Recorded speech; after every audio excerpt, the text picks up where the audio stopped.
Good evening from Te Poho o Rawiri Marae in Gisborne, the first place to welcome the Springbok rugby team of 1981. 25 years ago this month, that team, that tour, cast a shadow over New Zealand unlike anything the country had seen before or since. It was an election year. Prime Minister Rob Muldoon, defending a razor-thin majority, wanted to ensure the Springboks played in provincial cities like here in Gisborne. It'd be for the first time since 1965. South Africa's apartheid policy and New Zealand's consistent sporting contacts throughout the 70s had caused much consternation, and yet all pleas to cancel the tour fell on deaf ears. And so it was here, this marae, on July 19, 1981, that the Springboks had their first taste of New Zealand hospitality.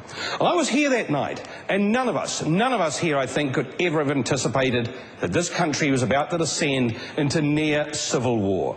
A war played out twice a week as the Boks moved from city to city, protest group to protest group.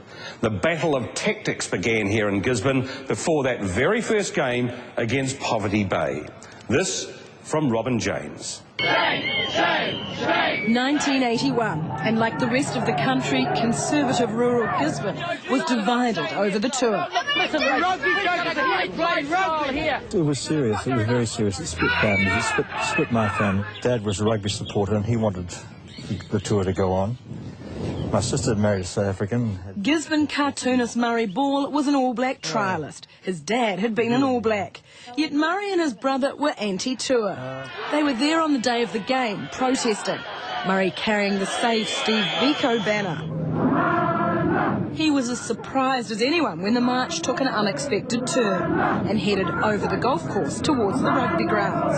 There was suddenly just a rising of noise from the ground.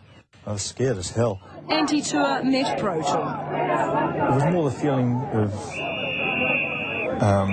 hatred between both sides.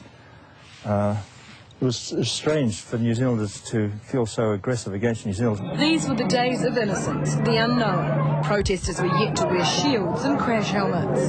They'd call you by name, and followed by a line of expletives, which you know, wasn't pleasant. We'd get to the top of the fence and they would beat us and kick us and throw us down the bank, and we'd get up and we'd go up again. And it didn't work that weekend, that time, but the following weekend in Hamilton it did, because we were much better planned. Unlike Murray, Mariana Pittman was an out-of-towner, one of the anti-tour strategists. We were horrified that the first welcome they would receive was from a marae and from our people we were related to. So it was a matter of great shame to us.